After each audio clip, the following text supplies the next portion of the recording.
record all the things, 'cause this is how we roll. Okay, so here we go. Tackle the technique, round 4, belting. Quick caveat that the actual question for this week was not belting specific. It was about how to extend or expand your vocal range, particularly at the top of your chest register. But as I thought about it and started putting together the research for it, it became quite obvious that the best way to get into that conversation first was to focus in on belting and then go from there. So that's how this is going. With that said, belting is a huge, huge topic. I really want to be able to give it the adequate time that it needs and deserves. So tonight will be fairly surface level and fairly fast moving, because last week I went 10 minutes longer than I anticipated. But I will do a follow-up video next week, which I will delve a little bit more deeply into some of the things I mentioned tonight. I will get into any questions that people send my way between now and then. I may even have, a guest host here on the show. So don't miss out on that one next week. Also, one quick note, all of these videos are obviously on my Facebook Live. They are on my business Facebook. They are on my business website in blog posts where I include all of the written information that I'm sharing with you. And they also go up on YouTube. So multiple ways to watch them, to catch the info, and even, wink, wink, to share them. So let's get to the subject at hand, belting. Start with a definition of sorts. What belting is not, it is not simply chest voice singing. It's not that simple. It's not an intensive definition, but it's not just singing as loudly as you can at the top of your chest range. It's also not yelling or shouting. Now, there are some exercises that we refer to as kind of a shout, especially depending on a person's vocal range, but belting is not just shouting on pitch. It's not simply pushing the chest voice higher. What it is, and this is compiled from several different places, is the two more prominent regions of the voice, we may refer to them as the chest voice and the head voice, are combined in varying degrees of dominance.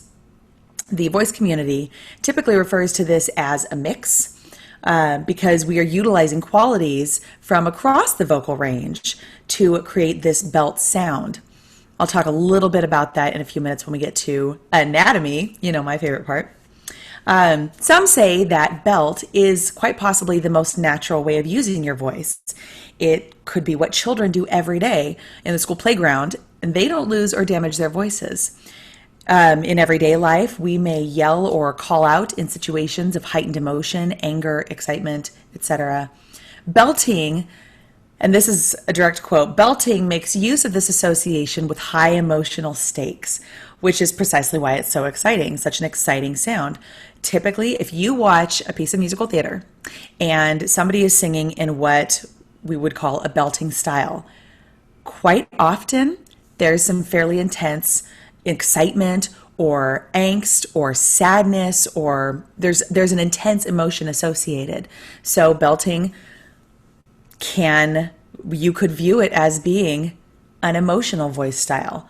It's also important to point out that when produced properly, belting is not a risk. It's not a risky thing for your voice if you approach it well.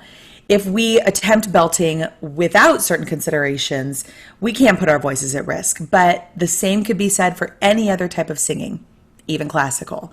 It's all about having the accurate knowledge and implementing that knowledge effectively and well. So now let's get on to some of the anatomy, just a few things. There's a ton of anatomy in the larynx. Tons, way more than I ever guessed a couple of years ago, and even more still than I sometimes remember. So we're just going to delve a little bit more deeply next week. For now, just a couple primary pieces. So I'm going to hop on over and share my screen with y'all because it just looks better when there are, pictures and such. And where did it go? There it is. Okay, so this is, Here we go. All right, so first the jaw. Just a quick reminder that the jaw can hang loosely. It can be very released, even relaxed, one might say. And quick plug for previous jaw tension video. Having a released jaw, having a loose jaw, having a flexible jaw, shall we say, is a huge piece to being able to attack or approach belting healthily and well. So that's just a reminder. Go watch the jaw tension video for more on that. Next, the larynx. And are we really going to struggle like this? Okay, this is the larynx in its entirety. This is from the back, so you are looking, these muscles are at the back of that whole structure, and the front is around the other side of the epiglottis. A lateral view is from the side, so this out here, this thyroid cartilage is here on the front. So that's the back and the side. You can see there are tons of muscles, cartilages, ligaments, all over the place. And then thirdly, here is a superior view, or looking down from the top at the vocal folds.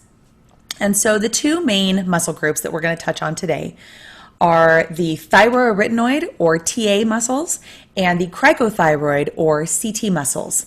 So the thyroarytenoid, you can see, are these long, slender ones right up here. Forgive me, this is super surface level as far as a description of these. Information I'm leaving out is either because of time or because of intensity, or some of it I'm still learning, but this is enough to get us going for today. So the thyroarytenoid muscles, and then here are some of the cricothyroids. There's actually a few different groups of them. We've got these on the side. We've got some that run further, even back over into here. And so as far as understanding these muscles, again, super brief, AJ Taylor. Oh, what a delight it is to see your name. Hi, Bethany. I'm sorry. AJ, dear friend from Washington. Okay. Squirrel. Okay. The thyroarytenoid, again, this is super simplistic. The thyroarytenoid muscles, or the TA muscles, hold primary responsibility for producing lower pitches, while the CT muscles hold primary responsibility for producing higher pitches. And I think, and this is from my own experience as a student and as a teacher and as someone who's had vocal issues, I think it's super important to understand how these muscles function together, because it allows you a better understanding of how they can maneuver with and separate and together to create that mix within a singer's own voice. So my professor likes to refer to it, at least for me, as sort of like a dimmer switch. So recognizing when are the muscles going to kind of trade off. You can also liken it to a relay race, whereas, you know, you've got the person with the TA muscles and they're running, there's the baton of the TA muscles, and then the CT muscles over here are waiting for the handoff, and the muscles are kind of just taking turns, working together for a little while until the TA can let go and the CT can continue. All of that can work vice versa as well. So again, very surface level, but go with me. Before we get to actual exercises, I'm also going to share just a quick list of things to keep in mind as you get ready to sing. This goes for any style of music, but obviously we'll adapt it a little bit for the purposes of belting in this video. And this basic list has some additional little things that I'll include in the blog for the sake of time, and I may come back to some of them next week. So here at sort of light speed, come on. Oh, it did it anyway. I thought I got rid of these. Okay, whatever. So first, know what your vocal range is. Know what your highest and your lowest notes are. Know what your most comfortable highest and lowest notes are, etc., etc. Prioritize your vocal health. That includes rest, relaxation, hydration, foods and drinks that don't dry out your throat.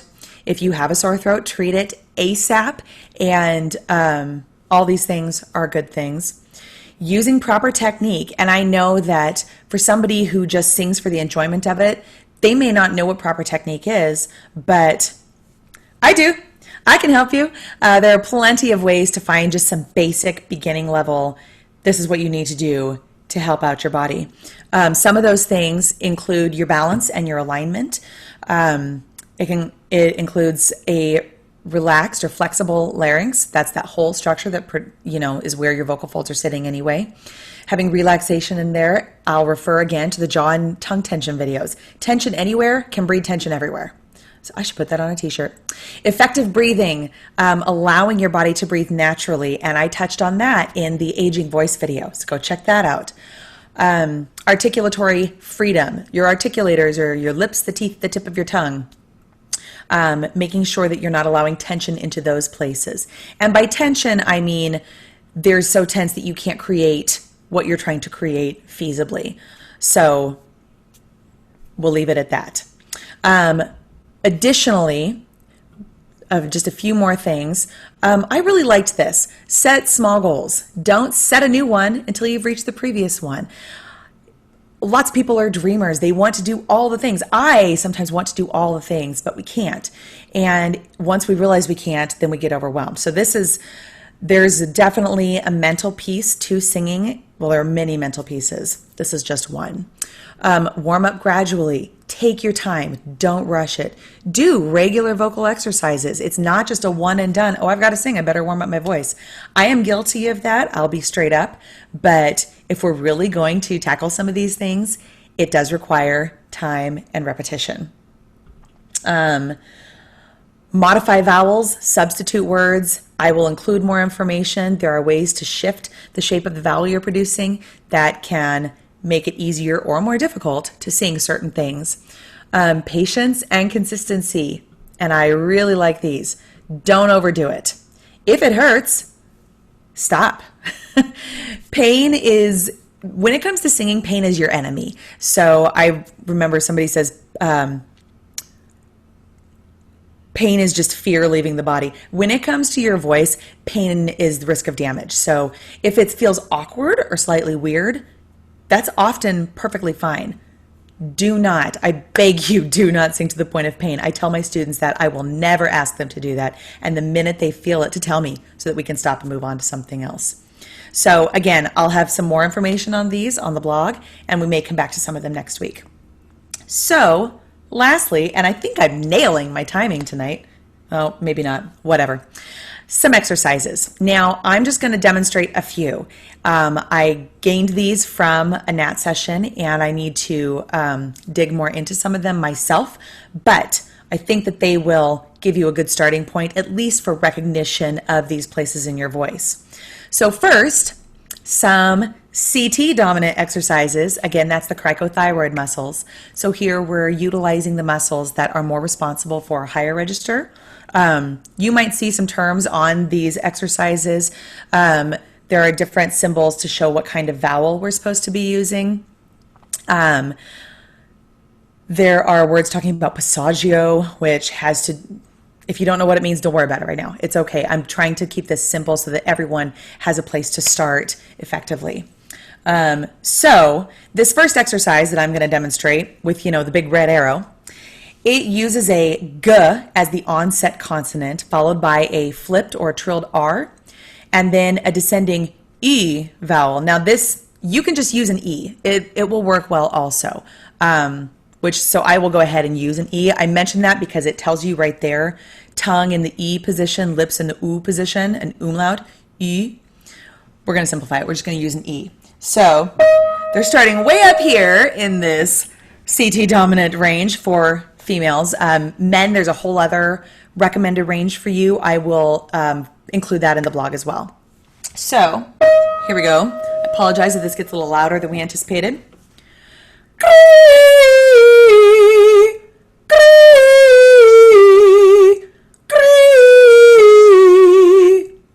It's that simple. Just 5-note descending. You can see the next one has descending thirds.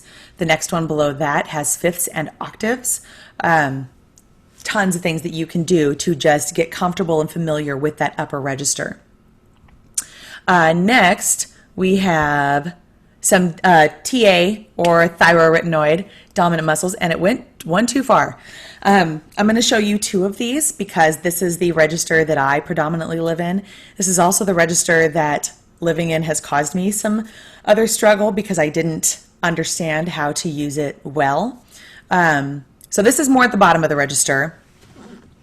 Here with this first one, the M onset allows for a freer vibration at the beginning, and the ah vowel is, I will sing it in a fairly forward, whiny sounding resonance. It's going to be very much in the front of my mouth that brings the whole sound into a brighter, more forward place, which is great if you're singing in your vocal basement and you need to have your words still be understood. So here's number 5 right there. Ma, ma, ma, ma, ma, ma, ma, ma, ma, ma, ma. It's all on my nose. Ma, ma, ma. Now, I can place it in my nose without needing an external help. You can, well, sometimes I can. Ask my professor. Sometimes I can't. You can pinch your nose while you do it to really get that feeling, that sensation. I saw a video of a professor, her student, I think, had like a plastic clothespin on her nose. Not sure how I feel about that, but sometimes needs must. Another exercise for this, here we go. This now, the second one, uses an even more so nasal placement, and then it begins to climb. That nasal placement encourages, again, that forward register and can help release some of the pressure that we might otherwise put onto the larynx. So here, I'm going to sing a ñ, the N, and then that J is a ñ for this case, and then an E, ñe, and then followed in the second measure by a ña, ñe, ña. Ñe, ña, ñe, ña, ñe, ña. I can tell you that right there, that had basically an A on the top. For me, in my belting comfort where I don't feel like I'm gonna actually like have a voice crack, I can go typically 1 to 2 half steps higher. With an exercise like this and consistency, I might actually be able to gain another 1 or 2 half steps beyond that situationally. So that the ñ plus the e keeps it forward, keeps the pressure off the larynx. Lastly, we have then some blending exercises. Again, you can see different vowels being used. They talk about passaggio negotiation, nasalence balancing, and these are all words of the trade. So, I'm going to demonstrate right there at the bottom, number 5. This combines, as you can see, a few different vowels: o, I, o, no, y. Because Y is a diphthong, so you've got a couple sounds in there.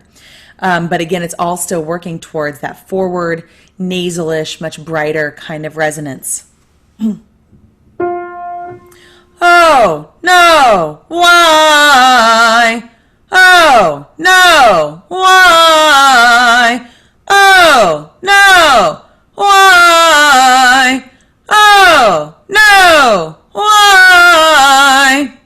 So you've got the speaking on pitch, like it says, the oh no with the little fall, and then the Y, it's just super easy to place right there in my nose, right there in this front resonance bit. So these are just some starting points. You can hop back after I get this on the blog or on YouTube. You can hop back and just take a look at some of the other exercises that are in there if you want to try some. Because as you can see, there's tons to this conversation. And John, you're 100% right.